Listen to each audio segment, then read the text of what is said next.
Europe 1, Philippe Googler.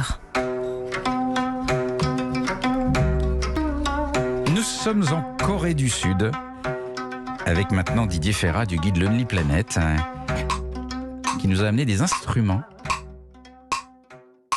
Ouais. Un peu de silence, s'il vous plaît. Oh, l'autre. Qu'est-ce que c'est que Parce ça? que c'est le moktak, c'est un instrument en bois, une percussion qui est utilisée par les moines dans les monastères dont Ouais. je vais vous parler. Et il le joue comme vous? Sûrement mieux, mais moi j'essaie juste de frapper, de faire un petit peu taire Nathalie, parce que c'est pas possible, elle est trop bavarde. Ah bon? Il y a un différent entre vous? Qu'est-ce qui se Non, mais passe? c'est ma fête, c'est la Sainte Nathalie. Donc, Mais non, c'est la voilà, bon. transition, parce que de la K-pop au monastère, c'est pas simple, hein, c'est Mais non. pas du tout la même ambiance. Mais oui, hein. vous êtes plus ambiance zen, ambiance... Oui, ambiance zen, mais parce que c'est très important, la tradition bouddhique est très importante, même si aujourd'hui en Corée, il n'y a qu'un tiers de la population qui est bouddhiste. Mais historiquement, et au niveau des visites, de ce qu'on peut voir en Corée, c'est absolument fondamental. Pourquoi ? Parce que ce sont des temples bouddhiques qui sont installés dans les montagnes, Oui. et ça forme des taches de couleur dans un paysage brumeux absolument superbe. Et pourquoi dans les montagnes ? Tout simplement, comme l'a expliqué notre invité, le confucéanisme a remplacé les bouddhistes au XIVe siècle et donc les moines ont été chassés. Donc ils ont été dans la montagne. Mhm. Et aujourd'hui, ce sont les plus beaux temples qu'on peut voir en Asie dans des paysages totalement spectaculaires. D'ailleurs, je vous conseille d'y aller plutôt au printemps, au moment de la floraison des cerisiers et des azalées entre mai et juin, parce que là, c'est vraiment somptueux. Ouais. Alors, il y a de l'art parfois un peu surprenant quand même dans Mais- ces temples. Tout à fait. Alors ces temples, ils sont composés de pavillons, de divers bâtiments en fait qu'il faut savoir un petit peu décrypter. Puis il y a la spécificité des temples coréens, c'est qu'il y a beaucoup d'allégories et de peintures sur les murs extérieurs qui sont parfois totalement étranges. Alors par exemple, on voit très souvent peint un homme à la tête coupée avec un jet d'eau qui sort de son cou. C'est Un jet très d'eau ? étrange. Oui, alors on se demande, mais qu'est-ce que ça fait là ? Dans pratiquement tous les temples, vous avez ça. Eh ben, c'est une allégorie assez importante, en fait, de la conversion de la Corée au bouddhisme au IVe siècle. Et pourquoi ? C'est la petite histoire. En fait, le neveu du roi était bouddhiste, mais toute la cour et toute la population était contre les bouddhistes, qu'ils considéraient vraiment comme des gens païens et qui n'étaient pas conformes à la religion de l'époque. Or, le neveu s'est dit, écoutez, puisque vous allez me couper la tête, on coupait la tête à tous les bouddhistes de l'époque.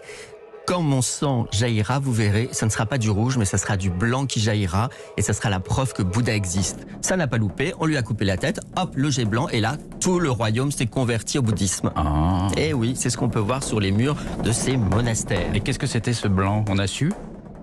Ce blanc, non, c'est le sang qui est blanc.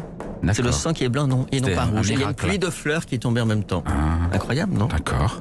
Très bien.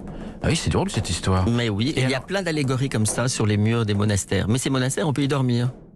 Oui, et d'ailleurs, c'est une expérience, ça. C'est une expérience incroyable. Je ne peux que vous recommander de le faire. C'est une ambiance hors du commun. Alors, Philippe, vous n'avez pas de problème de dos, parce que je sais que vous êtes un peu fragile. Tous les jours, il fait mon check-up Oui, santé. oui, je sais pas pourquoi. je tiens à ce que vous Vous êtes soyez à médecin l'aise. généraliste? Voilà, parce que bon, c'est sûr que les conditions sont quand même un peu spartiates, il faut quand même pas se mentir. Hein. On dort sur des petits matelas de 3 cm, on se lève à 3 heures du matin, on dîne végétarien bien sûr à 17 heures, donc c'est vraiment spartiate, mais on assiste à des spectacles absolument incroyables. Alors des spectacles, ce ne sont pas des spectacles, ce sont de véritables cérémonies. Et donc, par exemple, au coucher du soleil, il y a la cérémonie musicale du soir.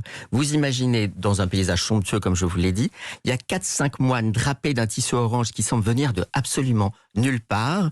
Ils prennent place sous un pavillon musical où il y a des instruments de musique et chaque instrument a pour mission de diffuser la parole de Bouddha dans l'univers. Alors vous avez le tambour pour les êtres vivants de la terre, vous avez la carpe en bois pour le monde marin, vous avez le nuage de bronze pour les airs et la cloche pour les âmes pécheresses, Nathalie. Oui, non, mais j'attendais. C'est votre fête, hein, c'est la Saint-Nathalie, c'est votre fête. Ah là là, oui, je suis c'est comme ravi. ça. Alors, oui, les temples, c'est vraiment quelque chose d'important quand on visite la Corée. De toute façon, on ne peut pas y échapper. Il y a un autre endroit en Corée qui n'a absolument rien à voir avec les temples et qu'on ne pense peut-être pas C'est aller des boîtes de voir. nuit. Non, pas du tout. Vous savez qu'il y a la Corée du Sud et qu'il y a la Corée du Nord. Et que l'ambiance n'est pas tout à fait la même au nord de la frontière. Et C'est une déchirure pour ce pays, hein, la frontière.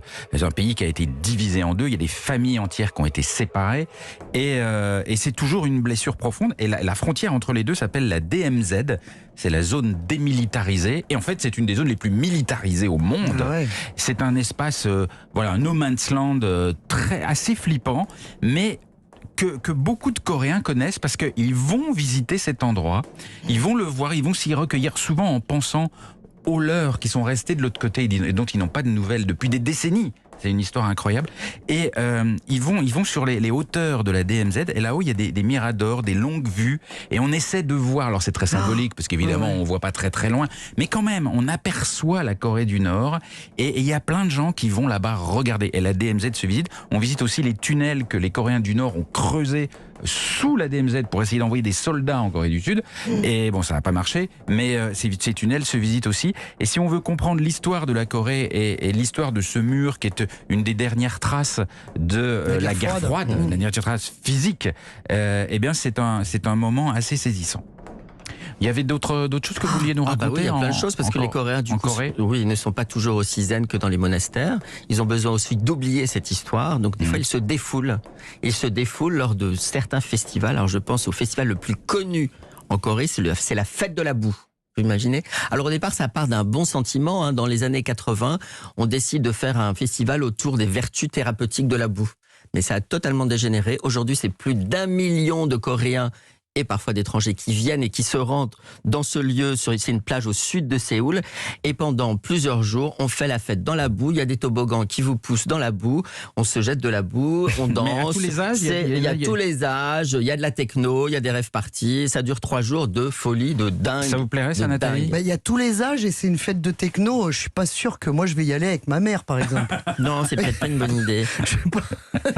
Alors, c'est pas pour la boue, hein, c'est pour la musique. Si vous y allez en hiver, il y a d'autres festivités qui vous attendent. Il y a notamment un festival super connu en Corée, c'est la pêche sous la glace. Ah oui. Ouais, voilà. Ça, j'ai fait ça aussi. C'est marrant, ça. C'est une rivière qui se trouve à peu près à une centaine de kilomètres au nord de Séoul. Ça devient une espèce de pisciculture géante, c'est-à-dire que le fleuve, la rivière est glacée, on creuse des trous dedans, et c'est à celui qui pêchera le plus de truites qui aura gagné. Donc, il y a divers concours. Ce que vous dites pas, c'est que c'est un truc absolument incroyable. C'est une rivière entièrement gelée, et vous avez des milliers de personnes qui ont chacun creusé leur petit trou. Oui, avec leur petite chignole. Et donc, vous avez des milliers de trous dans la glace. Exactement. Et chaque fois, une personne devant qui pêche, et souvent on répartit la famille, c'est-à-dire que vous avez la mère devant un trou, le père devant un autre trou et les fistons un peu plus loin. Et puis après, il y a des petits fours, une fois que vous avez pêché votre truite, il y a des petits fours individuels, vous mettez votre truite et vous la dégustez. Merci beaucoup Didier pour toutes ces bonnes infos sur la Corée du Sud.